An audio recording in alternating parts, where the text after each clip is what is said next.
Bapak Ibu sekalian yang tercinta, jumpa lagi dengan saya Indra Karismiaji dalam acara Sinau, Senior Indonesia Unggul.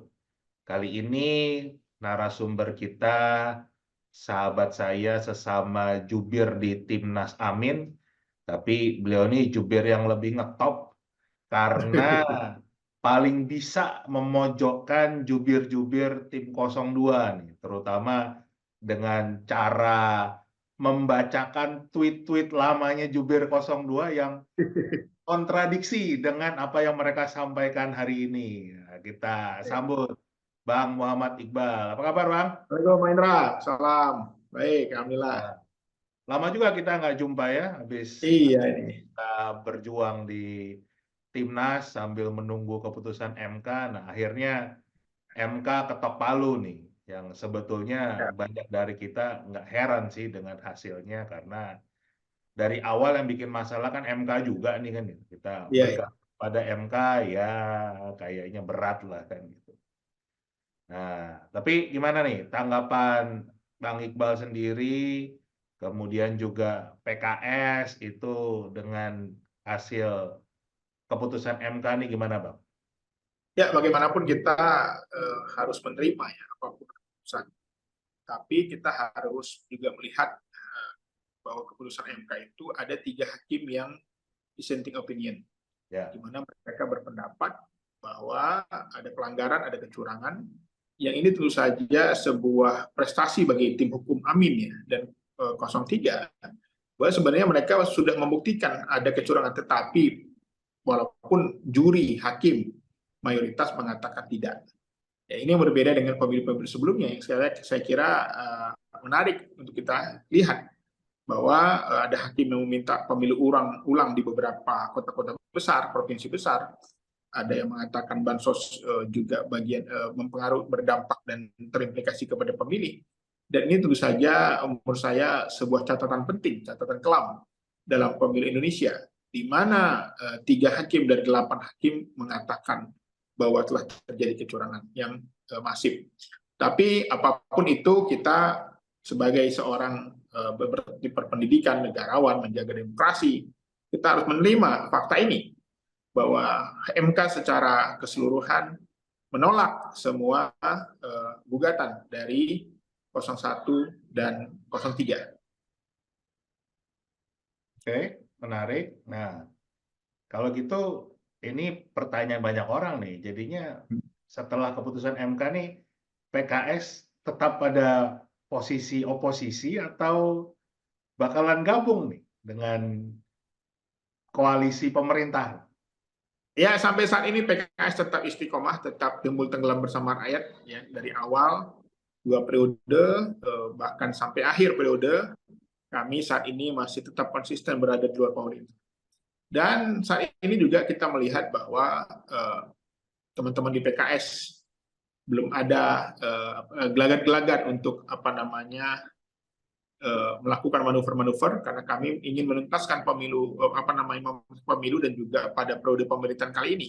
Dan sampai saat ini PKS belum menentukan sikap. Yang jelas PKS saat ini berada di luar pemerintahan. Ya, ini pengalaman pileg kemarin nih Bang, kan faktanya PKS benar sih setia sama rakyat, tapi banyak rakyat yang nggak setia sama PKS nih. Karena Yang mungkin banyak yang setia. sudah dibantu sama caleg PKS selama ini, tapi ternyata yang dipilih yang ngasih amplop gitu. Gimana tuh Bang? Ya, itulah realitas politik ya. Saya bayangkan ada seorang teman saya itu di sebuah daerah, dia membina para peternak, mencarikan bibitnya, menyiapkan makannya ternak itu gitu ya. Tetapi dari 40 peternak yang dibina, hanya 5 suaranya. Padahal keluarga peternak ini banyak gitu ya. Itulah realitas bahwa masyarakat sekarang, perilaku pemilih kita menginginkan pemilu itu kontribusi caleg itu di awal, bukan di akhir. Ya, jadi mau kita janjiin apapun, berbusa-busa dia nggak akan percaya. Tapi yang jelas dia memilih orang yang mau memberinya di awal. Jadi money politik juga ada kontribusi karena ada perilaku pemilih di mana mereka menginginkan bahwa para caleg itu memberikan uang. Sementara aturan KPU-nya, aturan Bawaslu-nya itu tidak boleh. Walaupun pada faktanya maraknya politik uang ini juga karena diamnya para pengawas, diamnya para juri, di mana banyak sekali fakta-fakta kecurangan direkam, disebarluaskan, tapi itu tidak dianggap kecurangan. Bahkan laporan-laporan juga tidak diproses. Jadi kami melihat bahwa para pemilu ini pemilu sangat brutal, di mana orang dibiarkan melakukan money politik dan tidak dihukum, dan ini tentu saja membuat kualitas demokrasi kita semakin memburuk. Iya, dan saya sendiri melihat ya, kalau money politicsnya itu tinggi, otomatis korupsinya juga bakalan tinggi, Bang. Karena Betul, kan harus berupaya bagaimana mengembalikan modal itu kan. betul. Modal itu dapat di mana, tapi kan harus dikembalikan. Dan kalau pakai gaji jadi anggota dewan, nggak cukup. Betul. Gampangnya gini lah ngitungnya. Ini di dapil saya ya. Itu amplop tuh 300.000 minimal. Dan untuk aman, itu 100.000 suara.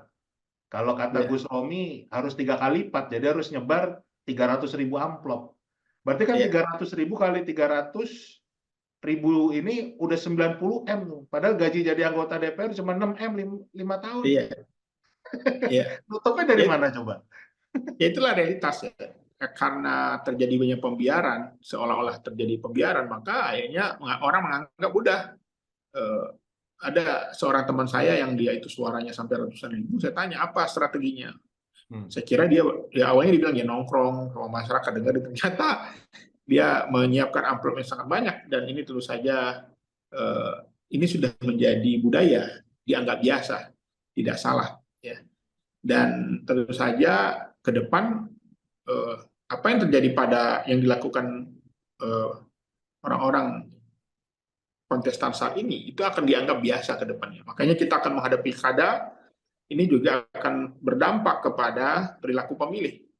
Kalau hari ini memang buktinya MK tidak bisa memberikan atau tidak bisa membuktikan kecurangan itu pada kecurangan di depan mata, bisa jadi nanti para pelaku kecurangan semakin berani, semakin lebih transparan, karena dianggap yang kemarin lebih dahsyat aja nggak dianggap pelanggaran, apalagi yang hanya kecil-kecil.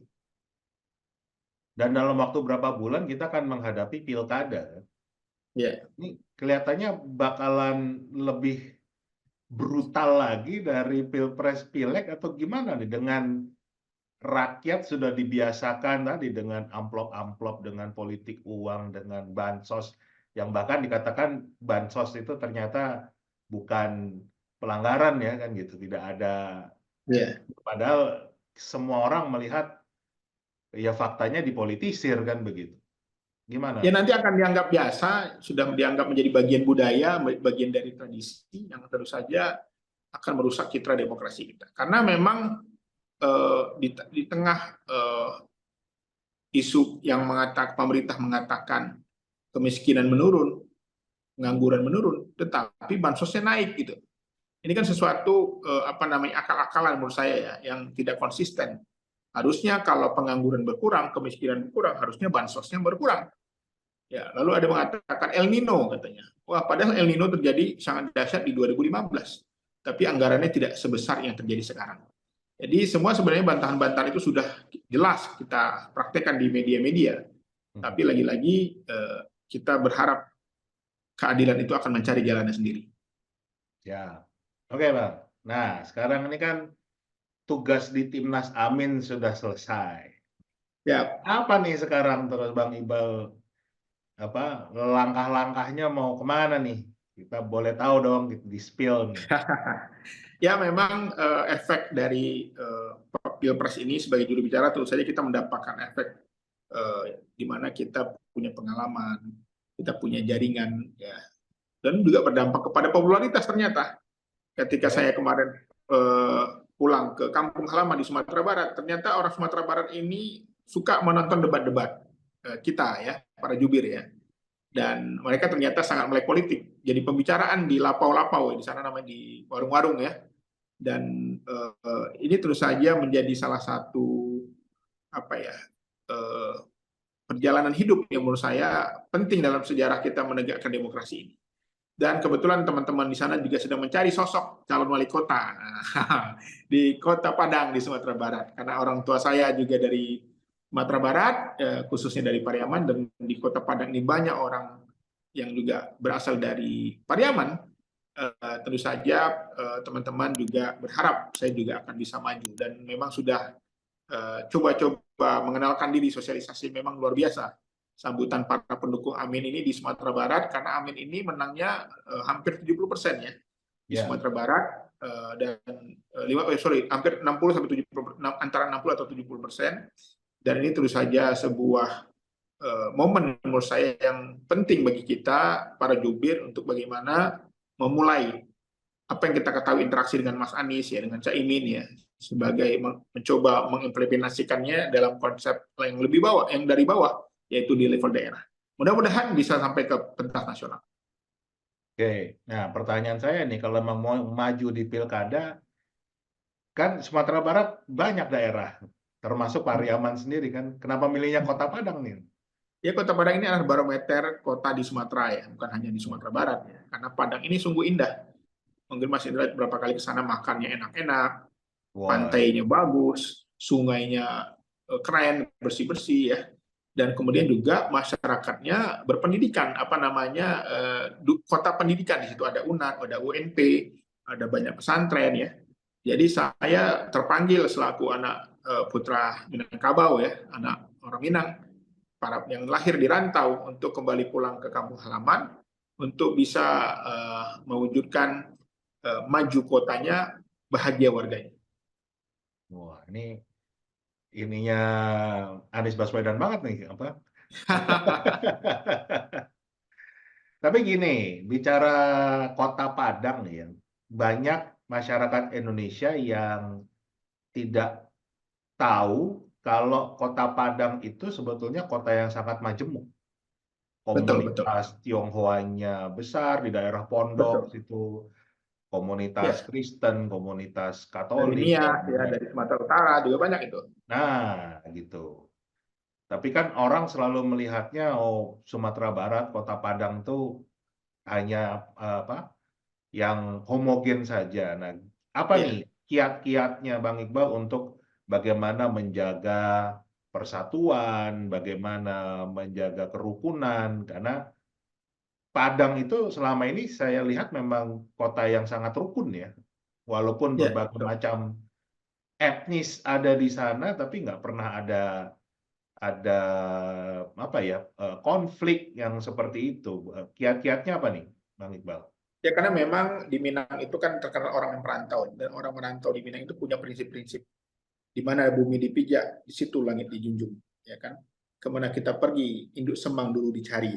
Itu adalah prinsip-prinsip dalam kita merantau, dan dipraktekkan di Sumatera Barat. Jadi orang-orang yang merantau di Sumatera Barat juga mereka berusaha menyesuaikan diri dengan budaya Minangkabau, di mana adat Besandi Sarak, Sarak Basandi Kitabullah. Ya, jadi para orang-orang yang berada di sana yang minoritas mungkinnya juga mereka pandai membawakan diri. Dan masyarakat Minang juga masyarakat yang tentu saja sudah biasa dengan hal yang menjemuk, karena mereka pun terbiasa pergi ke kampung orang. Jadi ini penting bagi kita bahwa saat ini di Sumatera Barat itu jarang sekali terjadi konflik-konflik antar agama, antar etnis ya, seperti daerah lain. Keamanan, kerukunan itu luar biasa, karena majelis adat, majelis ulama, tokoh-tokoh itu sangat dihormati. Mereka masih didengar. Dan ini tentu saja jadi modal sosial bagi masyarakat Minangkabau, bagaimana membangun sebuah kota yang beradab, yang menjunjung etika dan nilai-nilai. Misalnya di sana itu kalau ada kasus, misalnya masalah perkelahian, perselisihan, itu nenek mama istilahnya, paman ya, keluarga besar itu turun tangan untuk bermusyawarah, mencarikan jalan-jalan yang terbaik, sehingga konflik-konflik horizontal itu bisa dihindari. Oke. Nah, ini secara khusus nih Bang, bicara tentang kerukunan keberagaman ya. Saya ini kan orang pendidikan yang pernah muncul di tahun 2020 itu kan masalah seragam sekolah yang Ya, yang memang waktu itu menjadi peraturan wali kota apa peraturan wali kota yang menggunakan hijab dan ternyata dipaksakan untuk yang non Muslim. Kalau pandangan Bang Iqbal gimana nih tentang ya, aturan-aturan ini? ya, saya kira di sana itu sejak lama ya, sejak zaman wali kota Pak Fauzi Bahar ya, Ya, Pak dan Fauzi Bang. dilakukan oleh Buya Mahyeldi, itu tidak ada penolakan. Tinggal ini kan masalah bahasa, masalah komunikasi ya. Karena itu sudah menjadi kesepakatan saya kira, dan itu wajar-wajar saja. Karena kalau kita pergi ke kota-kota yang dimana masyarakat Muslim itu minoritas, itu juga banyak kebijakan-kebijakan yang memang mengakomodir lebih banyak mayoritas. Jadi menurut saya selama ini kebijakan itu nggak jadi masalah. Cuman karena ada media sosial ataupun kesalahpahaman ataupun masalah komunikasi, ini menjadi hal yang penting. Bagi saya itu adalah sebuah warisan yang positif. Bagaimana di masyarakat yang dia mayoritas, dia menjalankan ajaran agamanya. Walaupun sesungguhnya itu tidak memaksakan bagi minoritas. Karena banyak kita melihat praktek-prakteknya di Indonesia ini toleransi itu luar biasa. Bagaimana kita menjaga nilai-nilai. Di Sumatera Barat ini kenapa kita sejak awal ya menyepakati banyak nilai-nilai agama itu dipraktekkan karena memang kerusakan moral itu luar biasa. Hamilan di luar nikah, free sex, narkoba, itu sesuatu yang bisa sangat merugikan bangsa ini. Dan pemerintah daerah berusaha mengangkat kearifan lokal, adat istiadat, nilai-nilai agama sebagai benteng pertahanan terakhir. Bayangkan kalau mereka tidak menutup auratnya, ya mereka memakai pakaian yang tidak layak, ya itu juga akan berdampak kepada moralitas bangsa, moralitas daerah. Jadi bagi kita pakaian itu bukan hanya sekedar tuntunan agama, tapi juga kearifan lokal, muatan lokal yang sangat positif. Karena itu sudah diwariskan oleh turun-temurun oleh para nenek moyang di Sumatera Barat ini. Karena Sumatera Barat ini dikenal dengan sebuah daerah yang memiliki pemahaman dan nilai-nilai yang Islam yang sangat kuat. Oke. Nah, selain itu, apalagi nih hal-hal baru yang akan Bang Iqbal bawa ditawarkan ke warga Kota Padang yang selama ini belum atau belum optimal, belum maksimal yang akan Bang Iqbal tawarkan pada warga Padang? Apa yang beda? Ya, saya kira yang terpenting bagi saya kebersihan ini penting. Bersih itu membuat, kalau orang Islam mengatakan kebersihan itu bagian dari iman, sebagian dari iman. Dulu di zaman wali kota sebelumnya, Kota Padang ini sangat dikenal dengan kebersihannya. Bahkan didenda kalau melanggar ya. Sekarang itu nilai-nilai sudah berkurang. Saya baru saja pulang dari Kota Padang, itu pantainya banyak sekali sampah, sudah mulai ya tidak terurus ya. Artinya lampu jalannya banyak yang mati ya. Sebenarnya kebersihan dan keamanan ini adalah nomor satu menurut saya. Karena kalau kotanya bersih, maka warganya sehat. Karena kebersihan ini menjadi salah satu simbol sebuah kota. Yang kedua adalah kita tidak hanya membangun infrastruktur fisik. Karena Padang ini punya masalah dengan banjir. Kenapa banjir? Karena lengkungannya, karena wilayahnya yang memang seperti Kuali gitu ya, dekat dengan laut, tapi juga dekat dengan gunung dan sungai. Sehingga ketika hujan terjadi itu sangat membuat cepat terjadi banjir. Dan ini harus segera dibenahi, karena banjir ini berdampak kepada psikologis. Akhirnya mereka tidak nyaman, berdampak kepada prestasi anak, berdampak kepada produktivitas kerja, berdampak kepada keharmonisan rumah tangga ya. Jadi daerah-daerah titik banjir ini harus mendapatkan perhatian khusus. Saya kira banyak ahli-ahli yang bisa menyelesaikan masalah banjir ini. Yang kedua, ternyata Kota Padang ini juga tingkat penganggurannya tinggi. Dari seluruh kota di Sumatera Barat tinggi. Wajar memang karena kota Sumatera Barat ini adalah kota pendidikan. Di banyak orang yang sekolah dan belajar di Sumatera Barat, di Kota Padang, dan tentu saja mereka memerlukan pekerjaan. Nah, ini penting bagaimana kita menciptakan lapangan kerja, kedua mendatangkan investor ya, dan yang ketiga bagaimana juga mengambil kearifan lokal dari orang Minang. Apa itu? Merantau. Saya dulu kebetulan membantu Kang Aher di Jawa Barat membuat program namanya Jabar Mengembara. Jabar Mengembara itu apa? Menyiapkan orang-orang dari Jawa Barat untuk siap bekerja di mana saja, baik dalam dan luar negeri. Karena memang bumi Allah ini luas. Bekerja itu tidak harus di depan halaman rumah kita. Kalau ada di luar negeri, kenapa tidak? Kalau ada di Jakarta, kenapa tidak? Jangan sampai berpikir bahwa kerja itu harus di depan rumah kita sendiri. Nah, Jabar Mengembara ini bisa kita adopsi menjadi misalnya menyiapkan para pemuda-pemuda, para sarjana, para pencari kerja untuk siap merantau.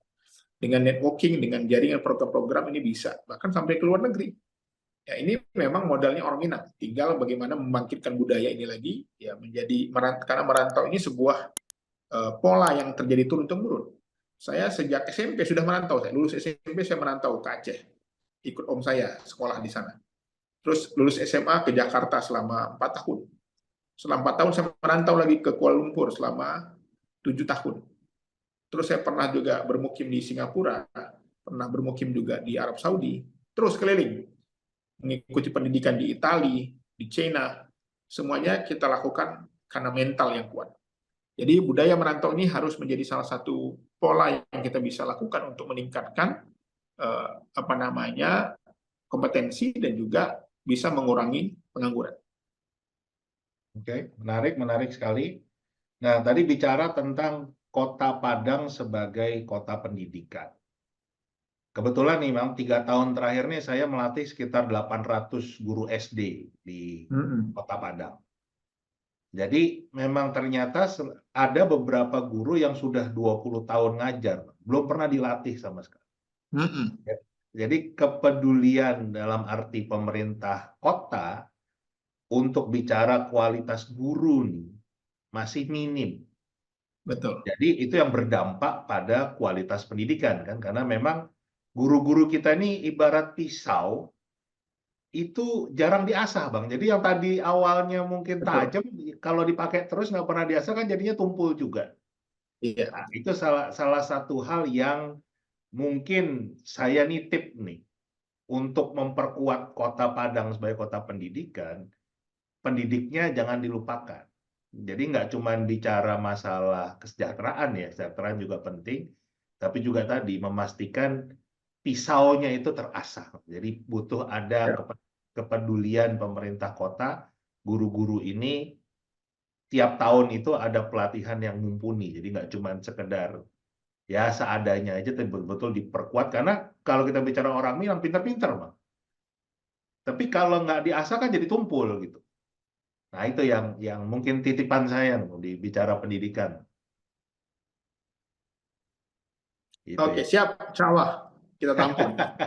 Karena memang saya seorang pendidik ya. Saya mulai Ya. dari dosen biasa, kemudian jadi ketua program studi psikologi di Mercubuana, sampai jadi dekan dari sana, dan sekarang saya dosen tetap di Paramadina dengan lektor kepala jenjangnya, associate professor, dan sekarang saya juga dapat amanah sebagai eh, rektor ya di Institut Bisnis dan Komunikasi Swadaya. Saya memahami memang pendidikan ini menjadi salah satu modal penting dalam membangun bangsa. Bukan hanya soal kurikulumnya, tapi tadi benar kata Mas Indra tentang soal kualitas para pendidik. Karena pendidik kita berhadapan dengan dilema-dilema, pendapatan yang kecil, fasilitas yang terbatas, tadi kemampuan, pengalaman, kesempatan untuk mengembangkan diri yang kurang. Ini satu hal yang penting. Jadi pengembangan kapasitas sama seperti di karyawan BUMN misalnya atau di perusahaan-perusahaan besar, mereka tuh harus ada kursusnya setiap 3 tahun, ada pelatihan, ada sertifikat A, B, C, D, kompetensi, sehingga mereka menjadi pengajar yang berkualitas, berani, kemudian juga salah satu hal yang terpenting adalah mereka memiliki kesempatan untuk mengembangkan diri. Kenapa tidak nanti di Sumatera Barat ini minimal gurunya itu S2 lah. Kita pelan-pelan kita buat. Ya. Tapi yang penting itu sih kalau kita bandingkan negara tetangga ya, Malaysia, Singapura itu tiap tahun guru tuh wajib ikut pelatihan yang Betul, betul. betul-betul kualitasnya terjaga. Jadi nggak sembarangan aja, nggak jelas siapa pelatihnya, kualitasnya gimana. Dan itu akan berdampak pada kecerdasan bangsa, Bang. Bangsa yang Betul. cerdas tuh nggak akan mau cuman sekedar nerima amplop, nerima bansos. Itu nggak Betul. mau. Kan pasti nanya dulu lah, program Anda apa? Betul. Ya Kritis lah kan? ya. Itu berdampak gitu. Jadi memang terus terang saya juga melihat ada kepentingan membuat bangsa ini bodoh dan miskin kan. Kalau bangsa ini bodoh dan miskin ya itu bisa dibodoh-bodohin, bisa kita menggunakan politisasi bansos, amplop dan sebagainya untuk kepentingan pragmatis. Nah, itu Betul. yang nggak sesuai dengan cita-cita pendiri bangsa lah. Kan sama aja kayak kita dijajah kan gitu. Kalau kalau apa kita sebetulnya tidak merdeka kan, nggak bisa ngapa-ngapain semua diatur. Kan kemerdekaan itu kita harus bisa mengatur diri kita sendiri. Oke, Siap. terima kasih Bang Iqbal atas Oke, Mas Indra, waktunya. doa-doanya masyarakat sekalian, para pendukung Amin di Kota Padang. Siap, semoga lancar perjalanan Amin. untuk menjadi wali kota Padang, sukses dan Padang menjadi kota yang lebih maju lagi. Amin. Siap, sampai Siap. jumpa Terima kasih. lagi. Terima kasih, siap. Terima kasih Bang Iqbal. Terima kasih. Assalamualaikum. Oke, pemirsa sekalian, jangan lupa untuk subscribe channelnya, like videonya, ketik komentar Anda, dan share link videonya ke rekan-rekan yang membutuhkan atau menikmati konten kami. Sekali lagi terima kasih, sampai jumpa.